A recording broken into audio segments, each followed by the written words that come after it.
नमस्कार, news India देख रहे हैं आप। मैं हूं आपके साथ सपना। शुरुआत करते हैं देवभूमि की खबरों का। हल्द्वानी गल्ला मंडी परिसर में डबल मर्डर का मामला सामने आया है। पत्थरों से कुचलकर युवक युवती की निर्मम हत्या कर दी गई। मंडी के पास संदिग्ध हालात में दोनों के शव मिले और सनसनीखेज वारदात से इलाके में दहशत फैल गई है। बताते चलें आपको, घटना के बाद पुलिस ने इलाके को सील कर दिया है और सभी पहलुओं पर बारीकी से जांच कर रही है पुलिस। हल्द्वानी मंडी में एक युवक और युवती की पत्थरों से कुचलकर हत्या कर दी गई। सुबह जब व्यापारियों ने शव देखा तो इसकी सूचना पुलिस को दी। घटना बरेली रोड स्थित नवीन मंडी की गल्ला मंडी की है। दोनों के सिर और चेहरे बुरी तरह से पत्थर से कुचले हुए दिखे। घटना की जानकारी मिलते ही क्षेत्र में दहशत फैल गई और मंडी में भारी भीड़ जमा हो गई। वहीं बताते चलें कि वारदात की सूचना मिलते ही पुलिस प्रशासन में भी अफरा तफरी मच गई।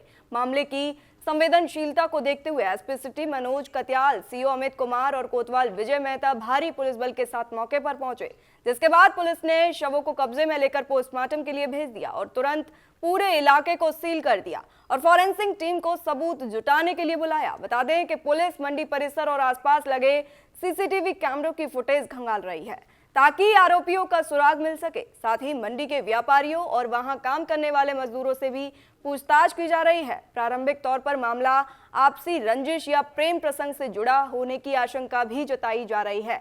हालांकि पुलिस सभी पहलुओं पर बारीकी से जांच कर रही है।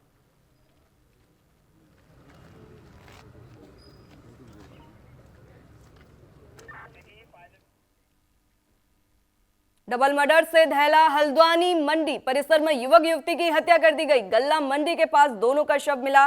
पत्थर से कुचलकर दोनों की हत्या कर दी गई। आशंका है कि घटना के बाद पुलिस ने इलाके को सील भी कर दिया है। तिरपाल से ढककर फॉरेंसिक टीम ने सबूत जुटाए। युवती नैनीताल की रहने वाली बताई जा रही है। युवक अल्मोड़ा का रहने वाला बताया जा रहा है।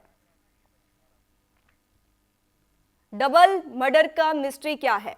क्या युवक युवती एक दूसरे को जानते थे? क्या मामला प्रेम संबंध से जुड़ा है? क्या मामला हॉरर किलिंग से भी जुड़ा है? हत्यारों की गिरफ्तारी कब होगी? क्या लूट के इरादे से हत्या की गई है? डबल मर्डर से दहला हल्द्वानी और वहीं हल्द्वानी मंडी परिसर में युवक युवती की हत्या कर दी गई। गल्ला मंडी के पास दोनों का शव बरामद किया गया है। तमाम जानकारी के साथ हमारी संवाददाता दीप्ति बोरा हमारे साथ जुड़ी हैं। दीप्ति, कैसे ये हत्या कर दी गई, क्या मामला है, बताइए। देखिए, तल्ली मंडी में ये देर रात घटना हुई है और युवक युवती की जो बॉडी मिली है, इससे एक सनसनी फैल चुकी है। आसपास की सीसीटीवी फुटेज खंगाले जा रहे हैं। इसी के साथ मैं बता दूं कि इन लोगों की पहचान 31 वर्षीय अल्मोड़ा निवासी शिवम टपना के रूप में और 19 वर्षीय लक्ष्मी के पोखरिया नैनीताल के रूप में हुई है। और नैनीताल एसएसपी मंजुनाथ डीसी की ओर से बताया गया है कि क्षेत्र के जितने भी सीसीटीवी फुटेज है वो खंगाले जा रहे हैं। मामला प्रेम प्रसंग का भी हो सकता है। परिजनों को बुला दिया गया है और हर तरह से जो जांच है वो पुलिस कर रही है। परिजन से पूछताछ कर रही है। कुछ आधार कार्ड और कुछ फोन मिले तो वहाँ पे पूरी चीजें खंगाली जा रही है। फॉरेंसिक टीम मौके पर मौजूद है। अभी मौके की स्थिति क्या है? वहां संघर्ष के दौरान मतलब कोई निशान मिले हैं? फॉरेंसिक टीम मौके पर मौजूद है जहाँ पे बॉडियां मिली और आसपास के जो सीसीटीवी कैमरे हैं वो देखे जा रहे हैं। पोस्टमार्टम की तैयारियां शुरू हो चुकी है और दोनों के परिजन है उनको बुलाया जा रहा है। जी, पुलिस रिपोर्ट में अब तक क्या खुलासा किया है? पुलिस ने किसी से पूछताछ की है? क्या जांच में आया है? ये सभी उनके जो साथी हैं उनसे पूछताछ कर रही है। पुलिस का कहना है कि प्रेम प्रसंग का मामला भी हो सकता है और लूटपाट का मामला भी हो सकता है, लेकिन इसको हर एंगल से जांच की जा रही है। किसी पर अभी पुलिस को शक है? किसी संदिग्ध व्यक्ति को हिरासत में लिया है क्या पुलिस ने? अभी पुलिस ने किसी को भी हिरासत में नहीं लिया है। पुलिस हर तरह से जो पहलू पर है उस पर कड़े बिंदुओं पर जांच कर रही है। फॉरेंसिक टीम मौजूद है, हर एंगल पर जांच कर रहे हैं। अब फिर पुलिस आखिर कब तक ये दोहरे हत्याकांड का खुलासा करने का दावा कर रही है? देखिए, मंजुनाथ पीसी जो नैनीताल एसएसपी है उनके द्वारा अभी 2 बजे प्रेस वार्ता का आयोजन किया गया है। तो देखते हैं कि उसमें क्या सामने आया है, क्या कुछ सुराग मिले हैं उसमें या कुछ नई मोड़ा जो है वो देखने के लिए मिल रहा है। जी बिल्कुल। मृतक और मृतका के पास कोई ऐसे फोन, मोबाइल फोन या कुछ ऐसी चीजें मिली हैं जिससे आगे का पता चल सके कि कैसे ये मर्डर हुआ है? दोनों के पास उनके फोन मिले हैं और उनके आधार कार्ड मिले हैं और उनको पुलिस ने अपने कब्जे में ले लिया है और अब पुलिस जो टीम है वो लगी है उनको खोजबीन करने में। उनके जो दोस्त है उनसे पूछताछ करने पर लगी है। कॉल डिटेल्स वगैरह खंगाली है पुलिस ने? कुछ पता चला है क्या जांच में अभी तक? पुलिस लगी है उनके कॉल डिटेल्स खंगालने में। देखते हैं शाम तक पूरी घटना का जो पूरा है वो सामने आ सकता है। तो ये मामला क्या लग रहा है, ऑनर किलिंग का है या किसी प्रेम प्रसंग से जुड़ा हुआ मामला लग रहा है? देखिए, जिसे पूरा मामला लग रहा है क्योंकि ये प्रेम प्रसंग का भी लग रहा है, क्योंकि दोनों काफी लंबे से शायद एक दूसरे को जानते थे। तो पुलिस ये भी पड़ताल कर रही है कि कितने टाइम से ये हल्द्वानी क्षेत्र में रह रहे थे और हल्द्वानी में क्या कर रहे थे। इतनी बेरहमी से हत्या कर दी गई, कल भी एक हत्या हुई थी। पुलिस प्रशासन क्या कर रहा है? इतनी दिन दहाड़े हत्याएं हो रही हैं, इससे तो प्रशासन पर सवाल उठ रहे हैं। बिल्कुल, देखिए क्षेत्र के लोगों का भी कहना है कि देर रात की ऐसी घटना है और वहाँ पे मंडी क्षेत्र है, वहाँ पे सीसीटीवी फुटेज है, आसपास से लोग गुजरते हैं, लेकिन किसी को भी इस घटना का पूरा जो चीज है वो पता नहीं चल पाई है। तो लोगों का भी सवाल है कि अगर इस तरीके से घटना होती रहेगी तो कैसे क्षेत्र के लोग सुरक्षित रह पाएंगे। जी बिल्कुल, इतनी बड़ी हत्या कर दी गई और पत्थर से कुचलकर दोनों की निर्मम हत्या कर दी गई। अपने आप में पुलिस प्रशासन पर यह बड़ा सवाल है। बहुत शुक्रिया दीप्ति ये तमाम जानकारी के लिए। उत्तराखंड में फिल्म गोदान टैक्स फ्री हुई घोषित। सीएम धामी ने फिल्म देखने के बाद लिया ये फैसला। फिल्म में प्रकृति विकास के संतुलन को दिखाया गया। सीएम ने युवाओं के लिए फिल्म को प्रेरणादायक बताया। परंपरा और आधुनिकता का बेहतरीन कोऑर्डिनेशन। सीएम ने कहा सिर्फ मनोरंजन नहीं है, सामाजिक सांस्कृतिक संदेश वाली फिल्म है। उत्तराखंड सरकार ने राज्य में फिल्म गोदान को टैक्स फ्री करने का निर्णय लिया है। जहां मुख्यमंत्री पुष्कर सिंह धामी ने फिल्म देखने के बाद कहा यह सिर्फ मनोरंजन नहीं बल्कि सामाजिक और सांस्कृतिक संदेश देने वाली महत्वपूर्ण कार्य है। सरकार का उद्देश्य है कि खासतौर पर नई पीढ़ी को भारतीय संस्कृति और परंपराओं से जोड़ना। मुख्यमंत्री ने कहा कि फिल्म में प्रकृति और विकास के बीच संतुलन को प्रभावी ढंग से दर्शाया गया है और भारतीय संस्कृति में गौ माता के महत्व को आधुनिक संदर्भ में प्रस्तुत किया गया है। उनके अनुसार गौ माता केवल दूध का स्रोत नहीं बल्कि समृद्धि, स्वास्थ्य और पर्यावरण संतुलन का भी प्रतीक है। मुख्यमंत्री धामी ने ये भी कहा कि फिल्म में परंपरा और आधुनिकता का सुंदर कोऑर्डिनेशन देखने को मिलता है जो युवाओं के लिए प्रेरणादायक है। उन्होंने प्रदेशवासियों से फिल्म देखने की अपील करते हुए कहा कि ऐसी फिल्में समाज को अपनी सांस्कृतिक जड़ों से जोड़ने का काम करती हैं। राज्य सरकार का मानना है कि टैक्स फ्री होने से अधिक लोग फिल्म देख सकेंगे और गौ माता के महत्व को समझ पाएंगे। सीएम धामी ने फिल्म देखने के लिए ये बड़ा फैसला लिया है। मैं समझता हूँ कि जो हमारी संस्कृति है और करुणा है उन दोनों का समन्वय करती है, प्रकृति के बीच में भी और विकास के बीच में भी। और ये केवल गौ माता केवल दूध ही नहीं देती, दूध के साथ साथ समृद्धि भी देती है, स्वास्थ्य भी देती है और प्रकृति का संतुलन बनाने का काम भी गौ माता के माध्यम से होता है। इसमें आधुनिकता भी है और हमारी संस्कृति भी है।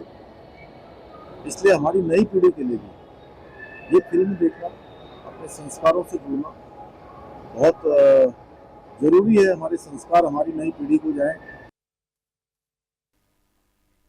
खबरों में आगे बढ़ेंगे। देहरादून के सेंट्रियो मॉल पहुंचे सीएम पुष्कर सिंह धामी। सीएम ने गौ माता पर आधारित फिल्म गोदान देखी।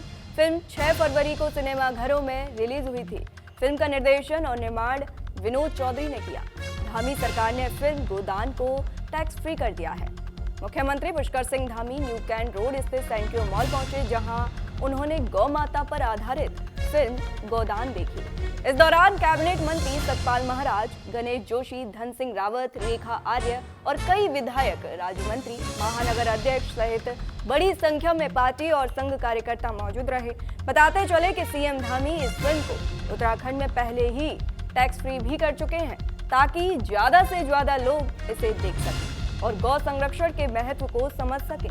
गौरतलब है कि फिल्म गोदान 6 फरवरी को देश भर के सिनेमाघरों में रिलीज हुई थी।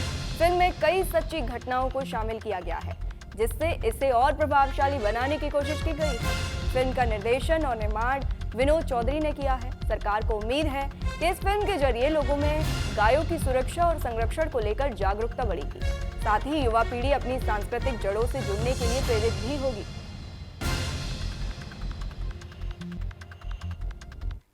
महाशिवरात्रि पर हरिद्वार में भारी भीड़ का अनुमान। पुलिस और जिला प्रशासन अलर्ट मोड पर। पूरे जिले में विशेष ट्रैफिक प्लान लागू कर दिया गया है। हरिद्वार में महाशिवरात्रि के अवसर पर भीड़ उमड़ रही है। श्रद्धालुओं की भारी भीड़ देखते हुए पुलिस और जिला प्रशासन अलर्ट मोड पर है। रोजाना हजारों की संख्या में कांवड़िए और शिव भक्त अपनी मंजिल की ओर रवाना हो रहे हैं। बताते चलें, आगामी महाशिवरात्रि स्नान को लेकर पूरे जिले में व्यापक रूट प्लान तैयार कर लिया गया है ताकि श्रद्धालुओं को किसी भी प्रकार की असुविधा न हो और यातायात व्यवस्था सुचारू बनी रहे, जिसके बारे में एसपी ट्रैफिक जितेंद्र मेहरा ने जानकारी दी और बताया, महाशिवरात्रि स्नान के मद्देनजर पूरे जनपद में विशेष ट्रैफिक प्लान लागू कर दिया गया है। उन्होंने ये भी बताया कि महाशिवरात्रि पर लाखों श्रद्धालुओं के पहुंचने की संभावना है। भीड़ बढ़ने की स्थिति में फेज तरीके से रूट डाइवर्जन लागू किया जाएगा। बड़े वाहनों की एंट्री रात 11 बजे से सुबह 5 बजे तक ही रहेगी। दिन के समय भारी वाहनों के प्रवेश पर पूरी तरह प्रतिबंध रहेगा। अगर कोई बड़ा वाहन जिले में प्रवेश करता है तो उसे बॉर्डर पर ही रोक दिया जाएगा।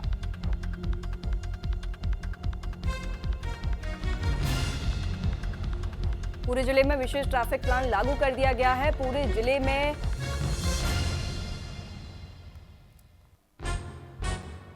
जैसा कि आपको विदित है, अभी शारदीय कावड़ मेला हमारा चालू है, तो काफी श्रद्धालु आ रहे हैं यहाँ पे। सुबह यह भीड़ इनफैक्ट ज़्यादा थी, अभी जाने वालों की भीड़ थोड़ी सी है अभी। तो महाशिवरात्रि को मद्देनजर रखते हुए भी हमने एक बहुत अच्छा ट्रैफिक प्लान बनाया है। इसमें प्रॉपर जो रूट है, जो हमारे क्षेत्र में जिले में नारसन बॉर्डर से मंगलौर रुड़की होते हुए जो हरिद्वार आते हैं, तो इधर बिजनौर चिड़ियापुर बॉर्डर से होते हुए हरिद्वार आते हैं। सबके लिए हमने प्रॉपर रूट बनाया है। जरूरत के हिसाब से हम डाइवर्जन प्लान भी लागू कर रहे हैं। तमाम जानकारी के साथ हमारे संवाददाता प्रवेश हमारे साथ लाइव हैं। प्रवेश, श्रद्धालुओं की भीड़ बढ़ रही है, सरकार का और प्रशासन का क्या रूट प्लान है? जी सपना, जिस तरीके से देखा जा रहा है कि हरिद्वार में शारदीय कावड़ का आयोजन हो रहा है, जिस तरीके से लगातार देखा जाता है कि साल में 2 बार कावड़ आती है, एक शारदीय कावड़ और एक उस तरीके से कावड़, जिसमें देखा जाता है कि जब शारदीय कावड़ होती है तो इसमें जो बिजनौर की तरफ से लोग आते हैं वो कहीं ना कहीं ज्यादा संख्या में देखने को मिलते हैं। तो जो बिजनौर नजीबाबाद हाईवे है उस पर लोगों की संख्या ज्यादा होती है और इसी प्रकार से पूरे जनपद में कहीं ना कहीं आप ये समझ सकते हैं कि भीड़ की स्थिति उत्पन्न होती है, जिस तरीके से लगातार देखा जाता है। तो शिवरात्रि का पर्व को देखते हुए, शिवरात्रि का स्नान है 15 फरवरी को, इसी को देखते हुए प्रशासन, पुलिस प्रशासन की बात की जाए या जिला प्रशासन की बात की जाए, दोनों बिल्कुल अलर्ट मोड पर दिखाई दे रहे हैं। और जिस तरीके से जितेंद्र मेहरा ने, एसपी ट्रैफिक ने बताया कि 15 तारीख जो शिवरात्रि का स्नान होगा तो कहीं ना कहीं अनुमान लगाया जा रहा है कि कई लाखों की संख्या में श्रद्धालु हरिद्वार की ओर रुख करेंगे। तो उन्हीं की व्यवस्थाओं को संभालने में रखने के लिए, व्यवस्थाओं को चाक चौबंद बनाए रखने के लिए जो रूट प्लान है वो तैयार कर लिया गया है। अगर भीड़ अनियंत्रित होती है तो जो रूट प्लान तैयार किया गया है उसको रूट डाइवर्ट करके भीड़ को नियंत्रित किया जाएगा, जो कि इस तरीके से रखा गया है कि जो जिले के लोग हैं, यानी कि जो शहर के लोग हैं, उन लोगों को दिक्कतों का सामना ना करना पड़े। लेकिन फिर भी आप समझ सकते हैं कि जब लाखों की संख्या में श्रद्धालु हरिद्वार की ओर रुख करते हैं तो थोड़ी बहुत दिक्कतों का सामना भी करना पड़ता है। लेकिन जिस तरीके से लगातार देखा जाता है कि कावड़ मेले का आयोजन हो या फिर शारदीय कावड़ की जो ये दूसरी कावड़ है, बाकी अन्य किसी भी स्नान पर इस तरीके की कोई स्थिति उत्पन्न नहीं होती है। लेकिन लगातार इस तरीके से ये भी देखा जाता रहा है कि पुलिस प्रशासन की बात की जाए या जिला प्रशासन की बात की जाए, जब भी कोई जिले में स्नान होता है, यानी कि आप समझ सकते हैं कि बड़ा फेस्टिवल जब होता है तो लाखों की संख्या में श्रद्धालु हरिद्वार को रुख करते हैं। तो इसी को लेकर के प्रशासन पूर्णतः बैठक करता है और लगातार बैठक के माध्यम से जो संबंधित अधिकारी होते हैं उन लोगों को साफ तौर से निर्देश दिया जाता है कि किसी भी प्रकार की कोई आनाकानी ना करे। और जिन लोगों की भी ड्यूटी लगाई गई है वो लोग अपने जिस स्थान पर ड्यूटी है वहीं पर मिले। अगर किसी प्रकार की कोई आनाकानी या किसी भी प्रकार की होती है तो उन लोगों के खिलाफ तत्काल कार्रवाई भी देखने को मिलती है। तो इसी प्रकार से जब ये 15 फरवरी को महाशिवरात्रि का स्नान का पर्व होगा तो ये तो देखने वाली बात होगी कि कितने लाख लोग हरिद्वार की ओर रुख करते हैं। लेकिन कहीं ना कहीं हर साल की भांति जिस तरीके से देखा जाता रहा है कि 6 से 7 लाख के जो आंकड़े रहे हैं वो आते रहे हैं हर साल की भांति। तो इस बार देखना होगा कि कितने लाख जो श्रद्धालु हैं वो हरिद्वार को रुख करते हैं। 15 फरवरी का इंतजार करना होगा। जी बिल्कुल, भारी वाहनों पर प्रतिबंध भी लगाया गया है, तो इसका पालन कितनी सख्ती से कराया जा रहा है? जी बिल्कुल, आप समझ सकते हैं कहीं ना कहीं कि 15 फरवरी आने में ज्यादा दिन नहीं बचे हैं, 2 से 3 दिन बचे हुए हैं। तो इसी के तहत लगातार इस तरीके से देखा जा रहा है कि जो जिले में प्रशासन ने जो व्यवस्थाएं बनाई हुई हैं वो इस तरीके से हैं कि जो बड़े वाहन है, आप समझ सकते हैं कि हरिद्वार में हर की पैड़ी पे लोग स्नान करने के लिए आते हैं, लेकिन हर की पैड़ी से 12 से 14 किलोमीटर दूर सिडकुल स्थित, जहां पर लगभग कई सौ कंपनियां मौजूद है, तो उनके जो बड़े वाहन है, कंपनियों को भी निर्देश दे दिए गए थे, बैठकें पहले ही आयोजन कर ली जाती है जब भी इस तरीके का कोई स्नान या पर्व होता है। तो इसी के तौर पे जो कंपनियां हैं उन लोगों को साफ तौर से निर्देश दे दिए गए थे, जो बड़े वाहन होंगे वो जिले में रात को 11 बजे से सुबह 5 बजे तक ये प्रवेश करेंगे, दिन में बिल्कुल बैन होंगे। किसी प्रकार का कोई वाहन अगर सड़क पे किसी भी प्रकार से देखा जाता है तो उसको साइड में लगवा करके व्यवस्थाओं को चाक चौबंद बनाए रखने के लिए प्रशासन कहीं ना कहीं पूरी जिम्मेदारी से लगा हुआ है। जी बिल्कुल। मेडिकल और इमरजेंसी सेवाओं के लिए क्या व्यवस्था की गई है श्रद्धालुओं के लिए? जी बिल्कुल, आप समझ सकते हैं कि मेला क्षेत्र है और लगातार जिस तरीके से देखा जा रहा है कि टेम्परेरी जो मेडिकल के कैंप हैं वो भी लगाए गए हैं। लगभग ये माना जाए कि 20 से 25 कैंप ऐसे जो हैं जो हर की पैड़ी के समीप लगाए गए हैं। तो आप समझ सकते हैं कि जब लाखों की संख्या में श्रद्धालु पहुंच रहे हैं, तो कल जिस वक्त एसपी ट्रैफिक जितेंद्र मेहरा ये बता रहे थे, उसी वक्त वहां पर एक श्रद्धालु जो थे उनको धूप ज्यादा होने के कारण उनको चक्कर आया, और जिस वजह से देखा गया कि उनकी स्थिति गंभीर थी। तो लेकिन आप समझ सकते हैं कि प्रशासन की इतनी अच्छी व्यवस्था थी कि जहां पर उनको चक्कर आया वहां से चंद कदम की दूरी पर एम्बुलेंस मौजूद थी, एम्बुलेंस लेकर के गई। तो तुरंत जिस तरीके से देखा जा रहा है कि प्रशासन पूर्णतः अलर्ट दिखाई दे रहा है, चंद कदमों की दूरी पर एम्बुलेंस और मेडिकल की व्यवस्थाएं पूर्णतः प्रशासन द्वारा की गई हैं। जी बिल्कुल। महाशिवरात्रि पर हरिद्वार में भारी भीड़ का अनुमान है। बहुत शुक्रिया तमाम जानकारी के लिए। हरिद्वार में खाद्य सुरक्षा विभाग का चेकिंग अभियान जारी। महाशिवरात्रि से पहले विभाग की सघन कार्रवाई। डीएम मयूर दीक्षित के निर्देशन पर छापेमारी की गई। 28 खाद्य प्रतिष्ठानों का निरीक्षण किया गया। अनियमितताओं पर 7 कारोबारियों को नोटिस दिया गया। एक्सपायरी कोल्ड ड्रिंक की 118 बोतलें नष्ट कर दी गई। हरिद्वार में खाद्य सुरक्षा विभाग का चेकिंग अभियान दूसरे दिन भी लगातार जारी रहा, जहां महाशिवरात्रि से पहले खाद्य सुरक्षा विभाग ने सघन कार्रवाई की। खाद्य सुरक्षा आयुक्त सचिन कुर्वे और जिलाधिकारी मयूर दीक्षित के निर्देशन में 28 खाद्य प्रतिष्ठानों का निरीक्षण किया गया और कावड़ पटरी मार्ग पर चिड़ियापुर, चंदी घाट और हर की पैड़ी क्षेत्र में दुकानों पर छापेमारी की गई। अनियमितताओं पर 7 खाद्य कारोबारियों को नोटिस जारी किया गया। एक्सपायरी कोल्ड ड्रिंक की 118 बोतलें नष्ट कर दी गई और दस्तावेज न दिखाने पर स्टोरेज मालिक को 3 दिन में जवाब देने का नोटिस भी दिया है। वहीं कंपनी डिस्ट्रीब्यूटर को एक्सपायरी कोल्ड ड्रिंक बाजार से हटाने के सख्त निर्देश दिए हैं।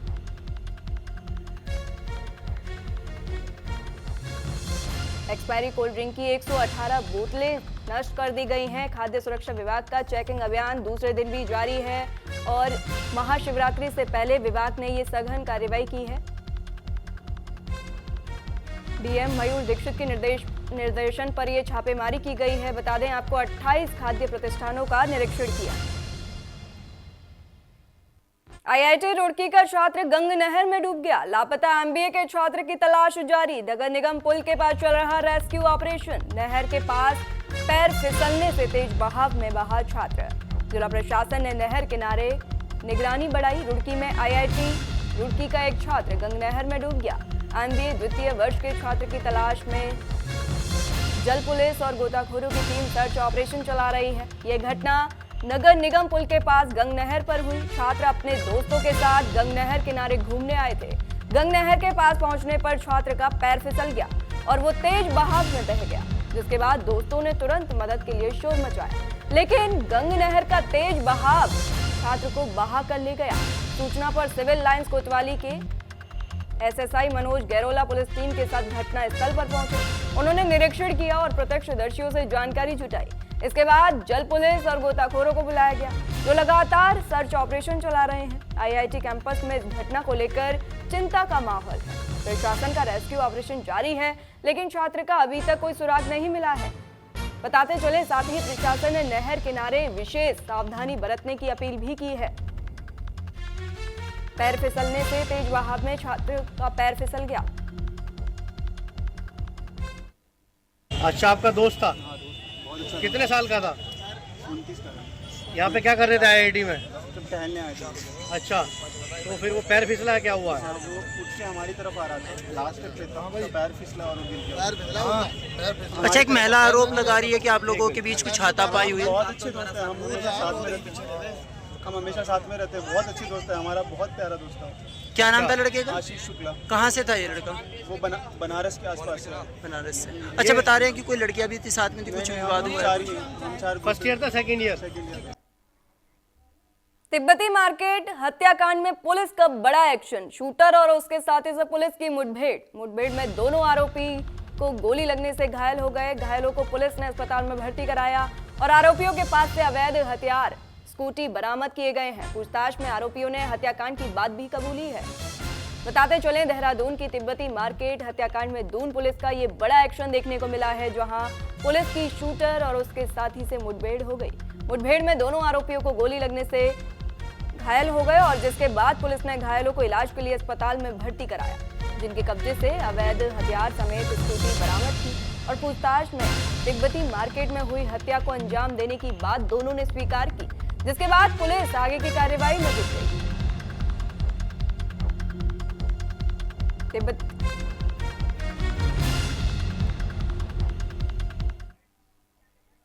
रुड़की की कोतवाली मंगलोर पुलिस को ग्राम खेड़ा जट गोलीकांड मामले में बड़ी सफलता मिली है। 3 फरवरी की शाम खेड़ा जट गांव में हुई फायरिंग के संबंध में पुलिस ने 2 और आरोपियों को गिरफ्तार किया है।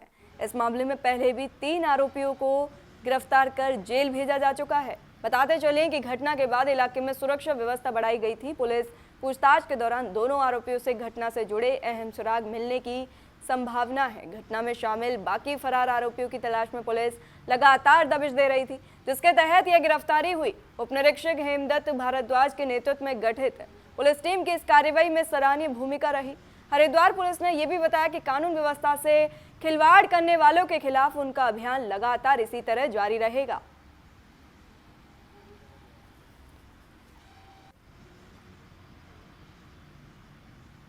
हरिद्वार के श्यामपुर वन क्षेत्र रेंज के खारा इलाके में हाथी की संदिग्ध मौत से हड़कंप मच गया है, जहां गश्त के दौरान वन कर्मियों ने लहूलुहान हाथी का शव जमीन पर पड़ा देखा।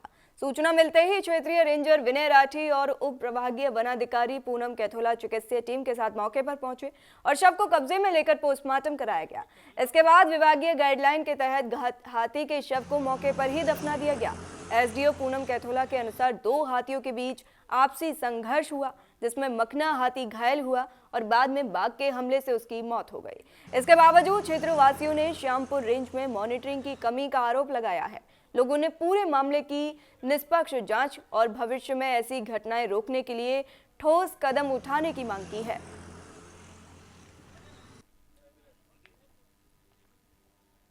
समय जब स्टाफ गश्त पर था तो खारा बीट के अंतर्गत श्यामपुर रेंज में एक हाथी की मृत्यु की सूचना प्राप्त हुई। तो जब वहाँ स्थलीय निरीक्षण किया गया स्टाफ के द्वारा, तो सर्वप्रथम यही घटना सामने आई कि टाइगर के द्वारा जो है इस पर हमला किया गया है प्राय इस हाथी पर, और उसके वजह से इसकी मृत्यु हुई है। विकासनगर के पचवादून में एमडीडीए का बुलडोजर एक्शन जारी। अवैध निर्माण और प्लाटिंग पर बड़ी कार्रवाई की गई। कुल 25 बीघा जमीन पर अवैध प्लॉटिंग ध्वस्त कर रकरानी क्षेत्र में 15 बीघा अवैध संरचनाएं जमींदोज। समय पर निर्माण न हटाने पर सख्त कार्रवाई हुई। विकासनगर के पचवादून क्षेत्र में अवैध निर्माण और प्लॉटिंग के खिलाफ मसूरी देहरादून विकास प्राधिकरण यानी एमडीडीए का बुलडोजर एक्शन लगातार जारी है, जहां प्राधिकरण की टीम ने बड़ी कार्रवाई करते हुए 25 बीघा जमीन पर की गई अवैध प्लॉटिंग को ध्वस्त कर दिया है। कार्रवाई के तहत सहसपुर क्षेत्र के रामपुर और शंकरपुर में करीब 10 बीघा भूमि पर किए गए अवैध प्लॉटिंग को बुलडोजर से तोड़ा गया। पचवतुर में अवैध प्लॉटिंग करने वालों पर अब एमडीडीए का सीधा वार शुरू हो गया है। सहसपुर के रामपुर, शंकरपुर और ढगरानी क्षेत्र में 25 बीघा जमीन पर की गई अवैध प्लॉटिंग को बुलडोजर से ध्वस्त कर दिया गया। नोटिस के बावजूद नियमों की अनदेखी करने वालों को अब साफ संदेश है कि या तो नियम मानिए, नहीं तो बुलडोजर कार्रवाई के लिए तैयार रहिए। मसूरी देहरादून विकास प्राधिकरण का साफ कहना है कि यह कार्रवाई आगे भी लगातार यूं ही जारी रहेगी। विकासनगर से मित्र रावत, न्यूज इंडिया। फिलहाल इस बुलेटिन में इतना ही, रुकते हैं एक छोटे से ब्रेक के लिए।